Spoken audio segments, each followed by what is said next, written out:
Assalamualaikum warahmatullahi wabarakatuh. Kami dari kelompok 1 Prosman, sesi Jumat 1. Di sini kami akan menjelaskan mengenai modul 2, yaitu pengetahuan pengukuran dan mesin freeze. Tujuan praktikum kali ini untuk pengukuran 1.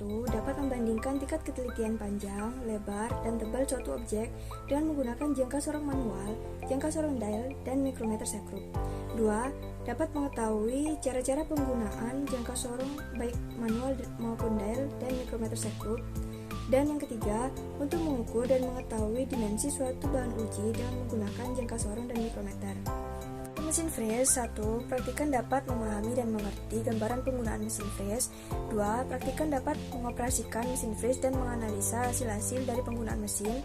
Dan yang ketiga, dapat mengetahui jenis bahan-bahan yang digunakan dari penggunaan mesin. Pengertian pengukuran sendiri yaitu merupakan serangkaian kegiatan yang bertujuan untuk menentukan nilai suatu besaran dalam bentuk angka atau kuantitatif. Untuk melakukan suatu pengukuran dibutuhkan alat ukur atau instrumen.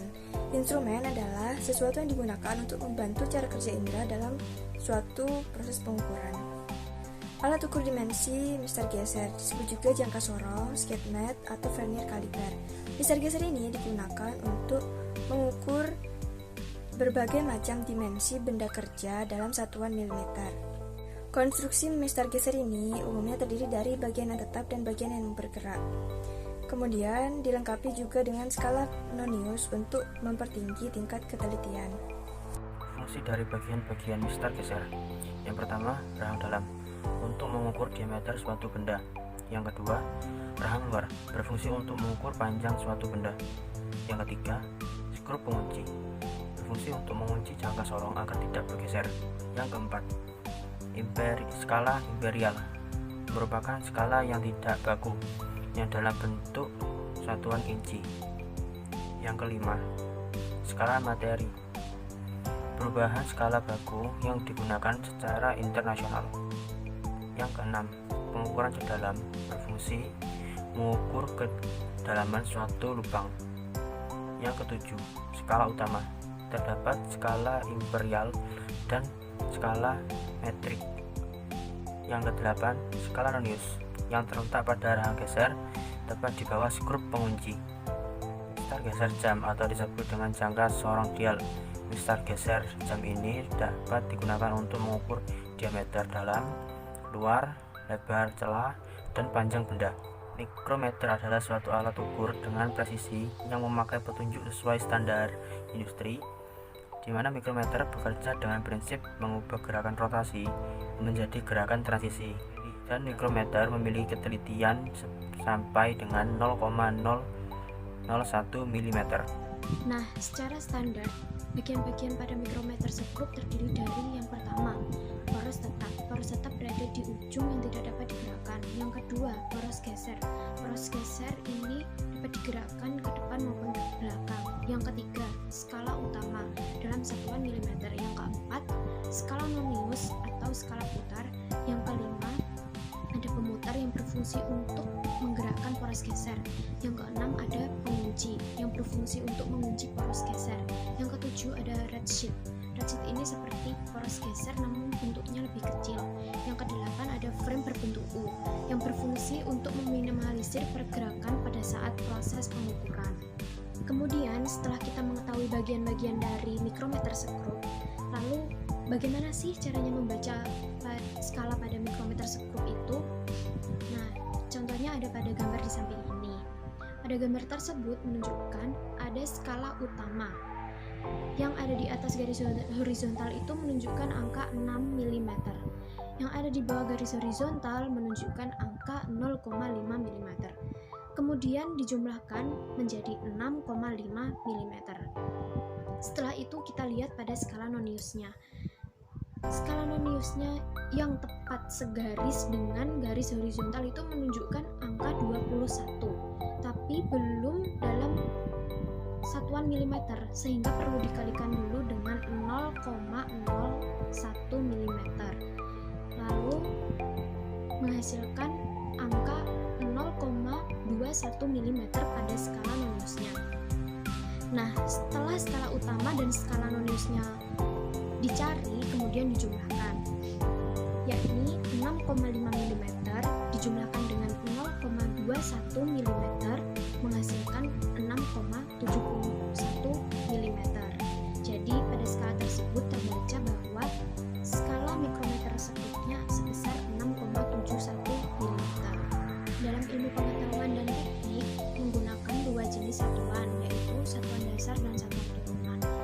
Dalam satuan-satuan dasar mekanika ini terdiri dari panjang, massa, dan waktu, yang disebut juga sebagai satuan dasar utama. Ada juga satuan dasar tambahan, yaitu seperti arus listrik, kecepatan cahaya, dan temperatur. Sistem satuan dasar tersebut dikenal sebagai sistem internasional, yang mana terdiri atas 6 satuan dasar, yaitu 1. Ada panjang, simbolnya L, satuannya meter. 2. Ada massa, simbolnya M, satuannya kilo. Yang ketiga ada waktu, simbolnya T, satuannya sekon. Yang keempat ada kuat arus, simbolnya I besar, satuannya ampere. Yang kelima ada temperatur, simbolnya T besar, satuannya Kelvin. Yang keenam ada intensitas cahaya, simbolnya IV, satuannya kandela. Yang ketujuh ada jumlah molekul, simbolnya mol atau N kecil, satuannya mol. Satuan turunan adalah sebuah satuan pengukuran dan sebuah besaran turunan dalam sistem besaran. Untuk besaran turunan ini ada 8. Yang pertama, percepatan dengan lambang dimensi LT pangkat min 1, kecepatan dengan lambang dimensi LT pangkat min 2, gaya dengan lambang dimensi MLT pangkat min 2, luas dengan lambang dimensi L kuadrat, volume dengan lambang dimensi L pangkat 3, massa jenis dengan lambang dimensi ML pangkat min 3, tekanan dengan lambang dimensi ML pangkat min 1 T pangkat min 2, usaha dengan lambang dimensi ML kuadrat T pangkat min 2. Mesin fres. Mesin fres adalah mesin yang dalam proses kerja pemotongannya dengan menyayat atau memakan benda kerja menggunakan alat potong bermata banyak yang berputar. Pisau fres ini dipasang pada sumbu atau arbor mesin yang didukung dengan alat pendukung arbor. Pisau tersebut akan terus berputar apabila arbor mesin diputar oleh motor listrik agar sesuai dengan kebutuhan gerakan dan banyaknya putaran arbor dapat diatur oleh operator mesin fres. Bagian-bagian mesin fres. Yang pertama itu ada spindle utama, merupakan bagian yang terpenting dari mesin milling. Tempat untuk mencekam alat potong dibagi menjadi 3 jenis. Yang pertama ada vertical spindle, yang kedua horizontal spindle, dan universal spindle. Terus yang kedua ada meja atau table, merupakan bagian mesin milling, tempat untuk clamping device atau benda kerja, dibagi menjadi 3. Yang pertama fixed table, swivel table, composite table. Yang ketiga ada motor drive, merupakan bagian mesin yang berfungsi menggerakkan bagian-bagian mesin yang lain seperti spindle utama, meja, dan pendingin. Pada mesin milling sedikitnya terdapat 3 buah, antara lain motor spindle utama, motor gerakan pemakanan, dan motor pendingin. Yang keempat ada transmisi, merupakan bagian mesin yang menghubungkan motor penggerak dengan yang digerakkan. Yang kelima ada keni, merupakan bagian mesin untuk menopang atau menahan meja mesin. Yang keenam ada kolum atau tiang, merupakan badan dari mesin, tempat menempelnya bagian-bagian mesin yang lain. Yang ke-7 ada base atau dasar, merupakan bagian bawah dari mesin milling yang menopang badan atau tiang, tempat cairan untuk pendingin. Yang ke-8 ada kontrol, untuk mengatur bagian-bagian mesin yang bergerak. Ada 2 sistem kontrol, yang pertama itu mekanik dan yang kedua itu elektrik. Oke, untuk selanjutnya yaitu bentuk pengfresan. Mesin fres mempunyai beberapa hasil bentuk yang berbeda, itu tergantung dari cara pengerjaannya. Antara lain bentuk rata datar, selanjutnya ada bentuk bidang rata miring menyudut. Untuk selanjutnya yaitu ada bidang siku, bidang sejajar, alur lurus atau melingkar, ada bentuk segi beraturan atau tidak beraturan, ada bentuk pengeboran lubang atau memperbesar lubang, roda gigi lurus, helix, payung, cacing, nox atau eksentrik, dan masih banyak yang lainnya. Selanjutnya, prinsip gerakan mesin freeze. Gerakan pemotongan terjadi saat alat potong berputar yang diikuti dengan gerakan pemakanan dan gerakan pengikat benda kerja. Gerakan berputar sendiri ini biasanya disebut dengan gerakan utama, yaitu gerakan berputar alat potong sambil memotong benda kerja. Nah, jenis mesin freeze. Yang pertama ada mesin freeze horizontal. Mesin freeze horizontal merupakan mesin freeze yang poros utamanya sebagai pemutar dan pemegang alat potong pada posisi mendatar. Mesin ini termasuk tipe keni, namun bentuknya sama dengan mesin freeze universal.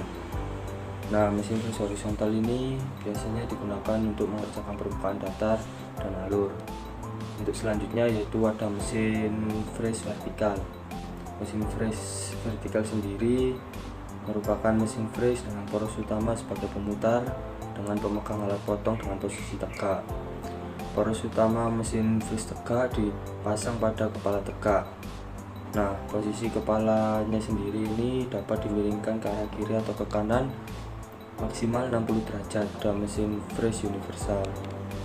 Mesin ini sendiri merupakan mesin yang pada dasarnya gabungan dari mesin freeze horizontal dan mesin freeze vertikal. Nah, mesin ini itu dapat mengerjakan pekerjaan pengefreesan muka, datar, spiral, roda gigi, dan lain-lain. Serta juga mesin freeze universal ini pembuatan alur luar dan alur dalam. Untuk melaksanakan pekerjaannya, mesin freeze ini dilengkapi dengan peralatan yang mudah digeser, diganti, dan dipindahkan. Untuk selanjutnya, jenis-jenis pisau freeze. Oke, untuk jenisnya sendiri, yang pertama ada pisau freeze sisi. Pisau freeze sisi ini biasanya digunakan untuk meng-freeze permukaan datar benda kerja dengan menggunakan mesin freeze horizontal. Nah, dalam pemakaiannya sendiri, pisau freeze ini terdapat 3 tipe, yaitu H untuk baja keras, tipe N untuk baja sedang atau normal, dan tipe W untuk baja lunak. Yang kedua ada pisau freeze muka. Pisau ini sendiri mempunyai 2 arah sisi pemotongan, yaitu sisi muka dan sisi samping. Pisau freeze muka biasa digunakan untuk meng-freeze permukaan mendatar dan tegak benda kerja dengan menggunakan mesin freeze vertikal. Yang ketiga itu ada mesin freeze alur sisi dan muka. Mesin pisau ini biasa juga disebut dengan pisau freeze celah atau slotting cutter. Gunanya sendiri untuk membuat alur atau celah dengan menggunakan mesin freeze horizontal. Freeze gergaji atau pisau belah digunakan untuk membelah atau memotong benda kerja dan membuat alur. Pisau freeze membentuk digunakan untuk membentuk permukaan benda kerja. Pisau freeze roda gigi digunakan untuk membentuk roda gigi. Di sini ada 2 ukuran, yaitu pertama untuk mundur menggunakan milimeter dan untuk diameter pitch menggunakan inci. Pisau freeze sudut digunakan untuk membentuk sudut. Di sini ada 2 macam sudut, yang pertama sudut tunggal dan kedua sudut ganda.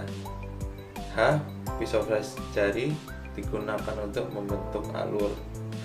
Dan untuk pelaksanaan praktikum, yang pertama ada alatnya. Yang pertama jangka sorong manual, jangka sorong dial, jangka mikrometer skrup, dan mesin freeze. Untuk bahan menggunakan besi spesimen atau besi cor dan kayu. Untuk prosedur praktikumnya, ambil besi spesimen dan periksa apakah sesuai dengan ketentuan. Yang kedua, ukur besi benda ujinya yang terdiri dari diameter luar, dalam, dan panjang. Yang ketiga, setelah diukur diameternya, sekarang diukur dimensinya, yaitu dari luar dan dalam menggunakan mikrometer skrup, dan catat hasilnya pada lembar data laporan. Sekian dari kelompok kami. Wassalamualaikum warahmatullahi wabarakatuh.